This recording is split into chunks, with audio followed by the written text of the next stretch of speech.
우리 신약을 이해하려면 구약과 신약 사이에 신구약 중간사라는 400년의 기간을 이해를 해야 됩니다. 왜 히브리어를 사용했던 사람들이 신약에 와서는 헬라어를 사용했을까? 왜 성경에 구약에는 없는 유대인이라는 메시지가 있을까? 이걸 알지 못하면 성경을 잘 몰라요. 그래서 언젠가는 제가 신구약 중간사에 대해서 한번 말씀을 나누려고 합니다. 보통 신구약 말라기에서 마태복음까지는 약 400년간의 기간이 있다고 말씀드렸습니다. 이 400년 동안의 기간 동안 이제 아수리의 포로가 되고 바벨론의 포로가 되었습니다. 그런데 이 바벨론의 포로가 되었던 이 히브리 민족이 갑자기 페르시아에게 점령하기를 당합니다. 근데 페르시아는 그리스, 여러분 잘 아는 알렉산더 대왕에게 점령을 당하게 되죠. 근데 알렉산더 대왕에게 점령을 당하면서 어떤 일을 당하냐면 이 알렉산더의 그 정책 중에 하나가 헬라어를 공용어로 쓰게 만든 겁니다.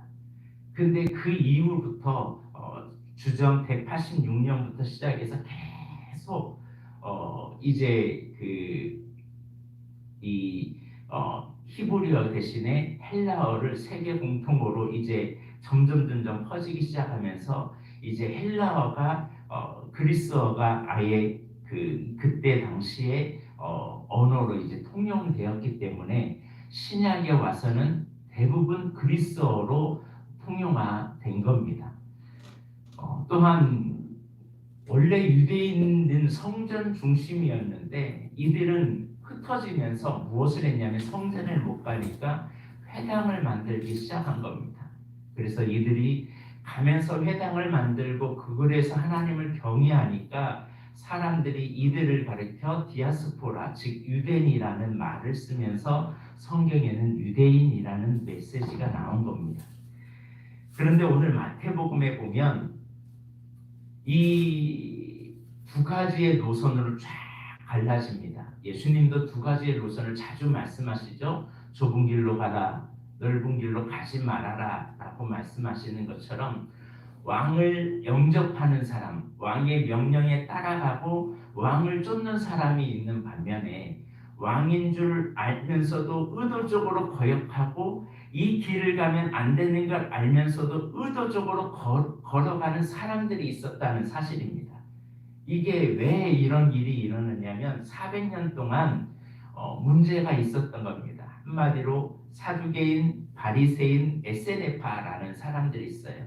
에세네파는 세례 요한처럼 정말 정통으로 하나님만을 섬기겠다. 여기 세상은 다 타락했기 때문에 우리는 광야로 가겠다 해서 광야로 나간 사람들이 있습니다. 그래서 광야에 나가서 늘 하나님의 말씀대로 살아갑니다. 이들은 굉장히 규칙과 규율이 엄격하죠. 말씀대로 살아가라는 에세네파. 두 번째는 바리새파 사람들이 있습니다. 이 바리새파 사람들은 민중들에게 그 사람들에게 많은 인정을 받았던 사람들입니다. 근데 이들은 회당 중심의 주권을 가지고 있었던 사람들입니다. 또 하나의 사람이 이 사두개인입니다. 사두개파라는 사람들은 대제사장 가문에 속한 사람들인데 400년 동안 정치적인 마카비 전쟁 이후로 정치적인 실권을 가지고 있었고 대제사장도 이들이 임명했던 사람들입니다. 그러니까 사두개파는 많은 실권과 권력을 누리며 살아갔던 사람들이죠. 그러니까 이 세 개의 사람들 중에 이 사두개파는 그래서 성전 중심으로 이루어지지만 대중들에게는 인기가 없었습니다. 그러니 사두개파와 바리새인은 좋은 관계였을까요? 좋지 않은 관계였을까요?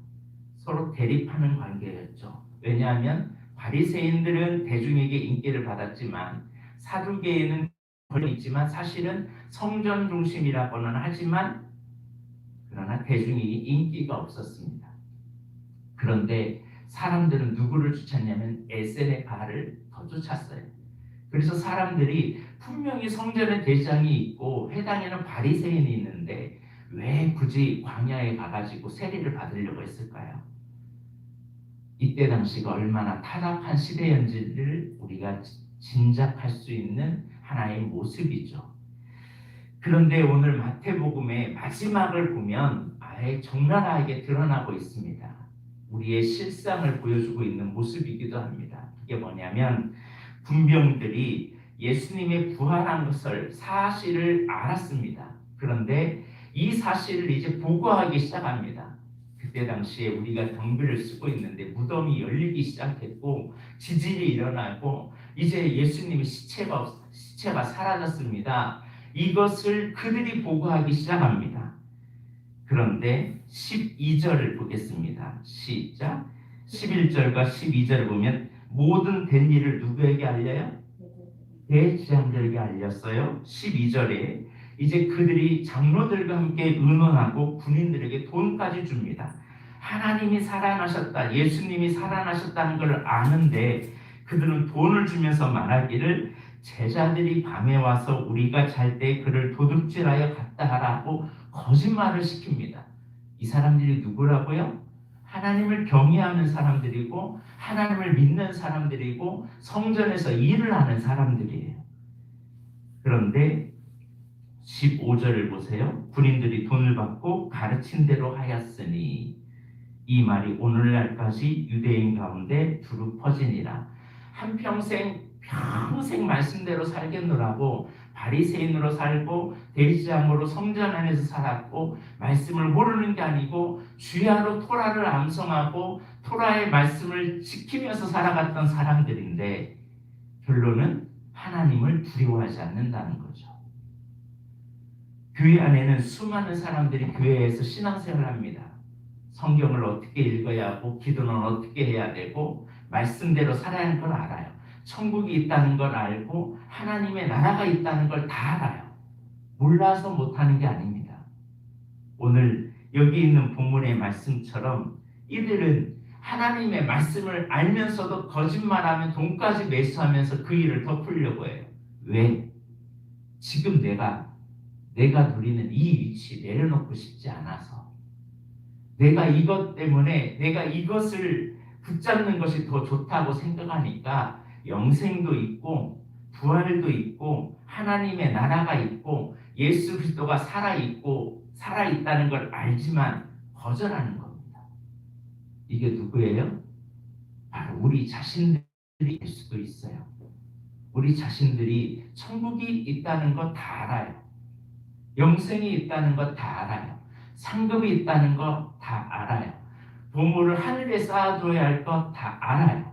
주를 위해서 살아야 할 것 너무나 잘 알아요. 근데 실상은 주님을 위해서 살지 않아요. 왜 그럴까요?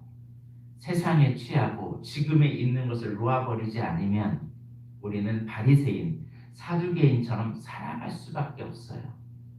예수님은 그래서 바리새인과 사두개인을 향하여 굉장히 심각하게 질타하십니다. 왜 그래요? 왕으로 오신 예수 그리스도를 영접하는 게 아니라 오히려 대적하고 방해하고 주의 길을 예비하는 사람이 아니라 주의 길을 막는 사람이 되었다는 사실입니다. 그러므로 우리가 주의 일을 하면서 조심해야 할 것이 있어요.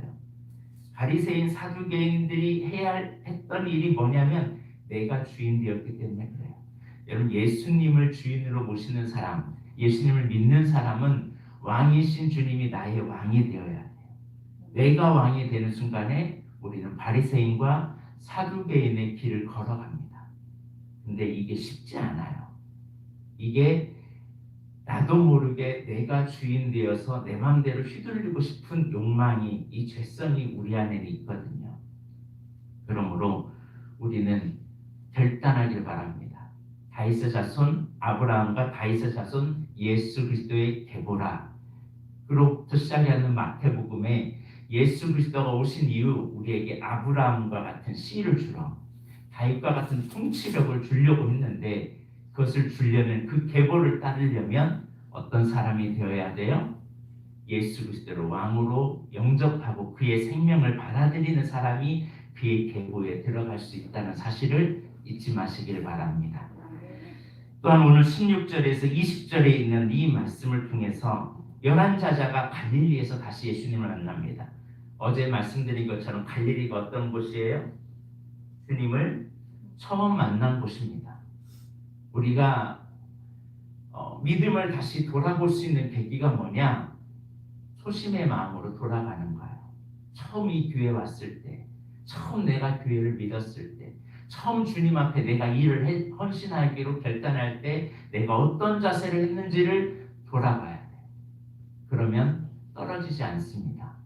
그런데 초심의 마음을 잃어버리는 순간에 다 잃어요. 저는 목회가 힘들 때요, 저는 무슨 생각을 하는지 아십니까? 개척을 다시 한다라는 마음으로 돌아갑니다. 왜냐하면 개척은 한 사람만 있어도 좋잖아요. 두 사람만 있어도 좋잖아요. 그러니까 초심의 마음으로 돌아가면요, 모든 게 다 행복한 거예요. 지금 있는 위치가. 사람이 있는 것이 너무나 행복하고 사람과 함께 할 수 있는 게 너무나 행복한 거예요. 예배 드릴 수 있는 게 행복한 거예요. 하나님과 함께 독대할 수 있는 것이 너무나 행복합니다. 그것을 돌아가는 거예요. 여러분 직장이 요즘 힘드십니까? 그럼 초심으로 돌아가세요. 처음에 그 직장에 들어갔을 때, 처음에 내가 일을 맡았을 때, 초심으로 우리 아이를 처음 낳았을 때 그 아이의 마음, 아이를 딱 낳았을 때 응애 하고 낳았을 때 내가 이 아이를 어떻게 키우겠다는 그 초심의 마음으로 돌아간다면 우리는 다 달라질 줄로 믿습니다. 초심의 마음으로 돌아갔던 사람들에게 예수님이 지시하신 것이 뭐였냐면, 지시한 산에 이르러서 그들이 이제 예수님 앞에 나왔는데 예수님께서 이들에게 말한 것이 18절에서 20절입니다. 지상 명령이죠. 하늘과 땅의 모든 권세를 우리에게 다 주셨다는 거예요. 그러므로 너희는 가서 모든 민족을 제자로 삼아. 우리가 해야 할 일은 제자 삼는 거예요. 예수님이 우리를 예수님의 제자 12명을 제자로 삼았듯이 너희도 이제는 가서 제자 삼아라. 이게 우리가 해야 할 일이에요. 우리 예수 믿는 것은 그냥 교회만 다니고 내가 예수 잘 믿고 이것으로 끝나는 것은 예수 믿는 게 아니에요. 예수 믿는 것은 내가 믿었던 이 예수, 이제 나를 통해서 수많은 제자를 만들어내는 겁니다. 주님의 제자로. 그리고 그들에게 세례를 베풀고 내가 너에게 분부한 모든 것을 가르쳐 지키게 하는 것, 이것이 주님이 우리에게 요구하는 거예요. 하나님 앞에 서는 그날에 주님이 우리에게 묻고 계신 것이 있어요. 너 지금까지 몇십 년 동안 신앙생활 했는데 너를 통해서 제자 몇 명 만들었니? 너를 통해서 세례받는 사람, 나를 믿는 사람 몇 명이나 되니? 내가 너에게 가르친 것을 너는 지킨 것이 얼마나 되니? 이거 물어보실 겁니다. 왜냐하면 이게 지상 명령이잖아요. 하나님의 어명이잖아요. 이런 사람들에게 하나님이 항상 함께 있으리라 라고 말씀하십니다. 이제 내일부터 아가서의 말씀을 나누려고 합니다. 성경 중에 가장 깊이 읽어야 할 책이 아가서예요. 사실은. 왜냐하면 아가서는 잠언은 뜰의 책이라면 전도서는 성수의 책이에요. 그러나 아가서는 지성수의 책이라 할 정도로 굉장히 중요한 책입니다. 그런데 사람들은 아가서를 잘 몰라요. 그래서 내일부터 아가서의 말씀에 여러분 한번 푹 빠지길 바랍니다. 아가서를 읽다 보면요, 하나님이 나를 얼마나 사랑하는지를 알게 돼요. 노골적인 표현이 너무 많지만 그 노골적인 표현 속에 하나님이 얼마나 우리를 사랑하는지를 보여줍니다. 오늘 이 말씀을 통해서 우리들의 삶이 완전히 변화되고 하나님 앞에 있기를 바랍니다. 기도하겠습니다. 하나님 아버지, 바리새인, 사두개인, 에세네파의 사람들이 그렇게 변질될 수밖에 없었던 것, 그리고 광야에서 살 수밖에 없었던 것을 우리는 시대를 잠시 나눴습니다.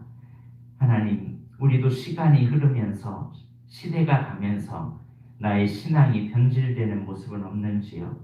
언제나 왕이신 예수 그리스도를 우리 안에 모실 때 우리의 신앙은 변질될 수 없고 우리의 신앙은 바른 길을 걸어갈 수밖에 없고 우리의 신앙은 초심을 잃어버리지 않을 수밖에 없다는 사실을 알게 하여 주시니 감사합니다. 이제 아는 것으로 끝나지 않고 말씀을 지키며 살아가는 저희들이 되게 하여 주옵시고, 하나님이 어명의 약속을 붙잡고 제자 삼는 일에, 가르치는 일에, 전파하는 일에 우리 생애를 다하게 하여 주옵소서. 오늘 하나님이 맡겨진 귀한 직분과 사명, 그리고 나를 향한 하나님의 크신 계획이 헛되지 아니하도록 하나님을 위하여 마음껏 사용되는 우리의 삶이 되게 하여 주옵소서. 왕 앞에 엎드립니다. 왕 앞에 경배합니다. 이 시간 왕이신 주님, 우리를 통치하시고 다스리시고 함께하여 주옵소서. 오늘 믿음의 자녀들 이 하루도 왕 되신 주님과 동행하게 하여 주옵시고, 나는 힘이 없어도 왕의 힘을 빌어 우리가 살아갈 수 있도록 주여 우리에게 축복하여 주옵소서. 우리가 가는 길 무엇을 하든지 하나님의 동행하심이 넘치게 하여 주옵소서. 감사드리며 예수님의 이름으로 기도드립니다. 아멘. 주기도문으로